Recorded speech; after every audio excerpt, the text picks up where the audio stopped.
Zodiac ने अपने letters में साइफर भेजने का सिलसिला शुरू किया। ये पुलिस और मीडिया के लिए बहुत बड़ा चैलेंज था। 8 नवंबर 1969 को ज़ोडिएक ने एक साइफर भेजा जो साइफर 340 के नाम से जाना जाता है। ये साइफर इतना मुश्किल था कि पूरे 50 साल लग गए इसे सॉल्व करने में। दिसंबर 2020 में फाइनली एक टीम ने इसे सॉल्व किया, लेकिन इसमें भी उसकी आइडेंटिटी रिवील नहीं हुई। साइफर में लिखा था, I hope you are having a lot of fun in trying to catch me. I am not afraid of gas chamber because it will send me to paradise all the sooner because I know I have a lot of step to earth for me. 20 दिसंबर 1968 ये रात का वक्त था और Venetia California के पास एक सुनसान सड़क पर डेविड फ्राडे और बेटी जैक्सन अपनी कार में बैठे हुए थे। ये दोनों हाई स्कूल स्टूडेंट्स थे और शायद वो थोड़ी देर के लिए अकेला बैठना चाहते थे, लेकिन उस रात उनकी मुलाकात एक ऐसे इंसान से होती है जो शायद किसी के लिए भी नाइटमेयर से कम नहीं। वो इंसान अपनी कार डेविड और बेटी की कार के साथ पार्क करता है, फिर बिना किसी वार्निंग के गन निकाल लेता है और दोनों पर गोली चला देता है। बेटी को 5 गोलियां लगी जबकि डेविड को 1 गोली, लेकिन दोनों ही अपनी जान से हाथ धो बैठते हैं। ये पुलिस के लिए बिल्कुल अनएक्सपेक्टेड था क्योंकि इस एरिया में ऐसे क्राइम्स कभी भी नहीं होते थे। पुलिस को कोई भी स्ट्रॉन्ग एविडेंस नहीं मिल सका और ये केस अनसॉल्व्ड ही रह गया।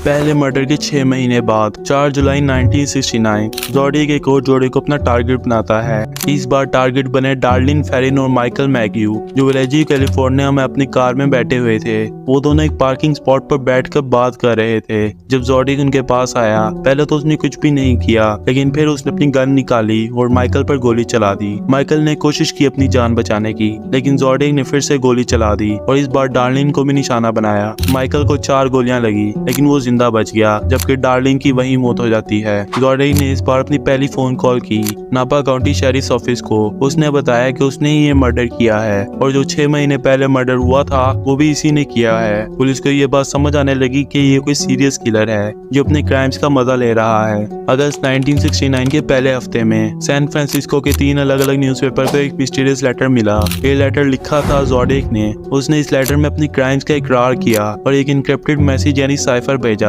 ये साइफर 3 पार्ट्स में डिवाइडेड था और हर न्यूज़पेपर को एक पार्ट भेजा गया। उसने ये दावा किया कि अगर ये साइफर सॉल्व कर लिया गया तो उसकी इसलिए आइडेंटिटी का पता लग जाएगा, लेकिन जो दावा ज़ोडिएक ने किया था कि इस साइफर को सॉल्व करने से उसकी आइडेंटिटी का पता लग जाएगा, वो सिर्फ एक धोखा था। उसके कोड्स बहुत ही ज्यादा मुश्किल थे और जब उन्हें सॉल्व किया गया तो उसमें सिर्फ एक डिस्टर्बिंग मैसेज था, उसके अलावा कुछ भी नहीं। 27 सितंबर 1969 ज़ोडिएक ने एक और जोड़े को अपना टारगेट बनाया। ये इंसिडेंट हुआ लेक बेरिसा कैलिफोर्निया के पास। ब्रायन हार्टनेल और सिसिलिया शेफर्ड लेक के पास पिकनिक मना रहे थे जब ज़ोडिएक उनके पास आया। उसने पुलिस यूनिफॉर्म पहन रखा था और एक मास्क भी लगा रखा था। उसने दोनों को धोखा दिया कि वो एक चोर है और बस पैसे और कार लेकर चला जाएगा, लेकिन जब ब्रायन और सिसिलिया ने अपना वॉलेट और कार की चाबियां दी तो उसने उन्हें रस्सी से बांध दिया और चाकू से हमला कर दिया। ब्रायन को 8 चाकू लगे, लेकिन वो जिंदा बच गया, जबकि सिसिलिया को 10 चाकू लगे, लेकिन हॉस्पिटल जाने के बाद उसकी मौत हो जाती है। ज़ोडिएक ने फिर से नापा काउंटी शेरिफ ऑफिस को कॉल की और ये मर्डर भी अपने नाम कर लिया। उसने ये बताया कि उसने अपनी कार पर व्हाइट मार्कर से क्रॉस हेयर का निशान बनाया है जो उसका सिग्नेचर सिंबल था।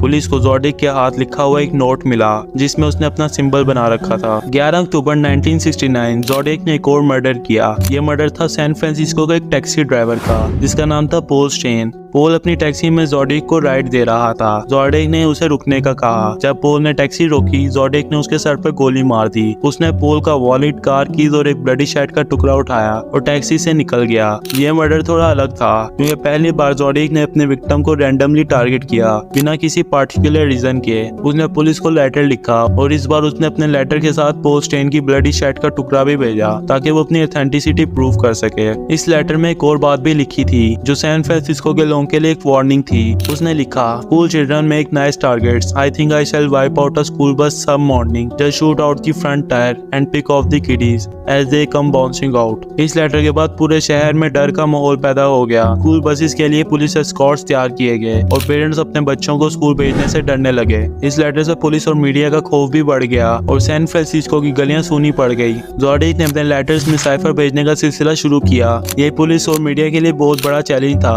8 नवंबर 1969 को ज़ोडिएक ने एक साइफर भेजा जो साइफर 340 के नाम से जाना जाता है। ये साइफर इतना मुश्किल था कि पूरे 50 साल लग गए इसे सॉल्व सॉल्व करने में। दिसंबर 2020 में फाइनली एक टीम ने इसे सॉल्व किया, लेकिन इसमें भी उसकी आइडेंटिटी रिवील नहीं हुई। साइफर में लिखा था, I hope you are having a lot of fun in trying to catch me. I am not afraid of gas chamber because it will send me to paradise all the sooner because I know I have a lot of slave to work for me. इस बात से ये पता चलता है कि zodiac सिर्फ मजे के लिए नहीं बल्कि अपने ट्विस्टेड बिलीव्स के लिए सब कुछ कर रहा था। अब सवाल ये उठता है कि ज़ोडिएक कौन था। पुलिस ने बहुत से सस्पेक्ट्स को इन्वेस्टिगेट किया, लेकिन कोई भी कंफर्म नहीं हो सका। एक पॉपुलर थ्योरी ये भी है कि आर्थर एलन, जो एक कन्विक्टेड चाइल्ड मोलिस्टर था, वो ज़ोडिएक हो सकता है। एलन के अगेंस्ट बहुत से सबूत भी मिले, जैसे कि उसकी हैंडराइटिंग ज़ोडिएक की हैंडराइटिंग के साथ मिलती थी और उसकी लोकेशन भी क्राइम्स के वक्त सेम होती थी, लेकिन डीएनए एविडेंस की वजह से ये थ्योरी रिजेक्ट कर दी गई। दूसरा सस्पेक्ट रोज सुलेवान था, जो रिवर साइड कैलिफोर्निया में लाइब्रेरी असिस्टेंट था। सुलेवान का बिहेवियर अजीब था और वो भी एक कत्ल की प्रोफाइल से मैच करता था, लेकिन पुलिस उसके अगेंस्ट भी कोई सॉलिड प्रूफ नहीं निकाल सकी। एक और थ्योरी ये भी है कि ज़ोडिएक सिर्फ एक इंसान नहीं बल्कि पूरा ग्रुप था, इसलिए उसे ढूंढना नामुमकिन हो गया। ज़ोडिएक किलर के टेरर ने सिर्फ कैलिफोर्निया ही नहीं पूरी दुनिया में एक फेयर का माहौल पैदा किया। उसके ब्रूटल मर्डर्स, इनक्रिप्टेड मैसेज ने लोगों के दिलों में डर और खौफ पैदा कर दिया। पुलिस और इन्वेस्टिगेटर्स ने पूरी कोशिश की, लेकिन आज तक ज़ोडिएक का कुछ पता नहीं चल सका। इस अनसॉल्व मिस्ट्री ने सिर्फ लोगों के दिलों में डर ही नहीं बल्कि क्यूरियोसिटी भी पैदा की कि आखिर ये ज़ोडिएक किलर कौन था। ज़ोडिएक का इम्पैक्ट सिर्फ उस वक्त तक नहीं बल्कि आज भी लोगों के दिलों में जिंदा है। इस इम्पैक्ट को टीवी शोज, मूवीज और बुक ने जिंदा रखा, लेकिन ये सब स्पेकुलेटिव हैं। ज़ोडिएक का लेगेसी ये दिखाता है कि किस तरह एक कातिल अपनी आइडेंटिटी को राज रख सकता है और किस तरह वो अपनी डार्क फैंटेसीज को रियलिटी में तब्दील कर सकता है। ये किलर अपने क्राइम्स के बाद भी आजादी से घूम रहा है, लेकिन उसने एक ऐसा डर पैदा किया जो आज भी महसूस होता है। आपको क्या लगता है कि ज़ोडिएक किलर कभी पकड़ा जाएगा? क्या ये मिस्ट्री कभी सॉल्व हो पाएगी? कमेंट्स में जरूर बताएं। अगर आपको ये वीडियो पसंद आए तो वीडियो को लाइक करना मत भूलिएगा। मिलते हैं किसी नेक्स्ट वीडियो में किसी नए टॉपिक के साथ, तब तक के लिए अल्लाह हाफिज। दोस्तों, आज हम बात करने जा रहे हैं एक ऐसे किलर की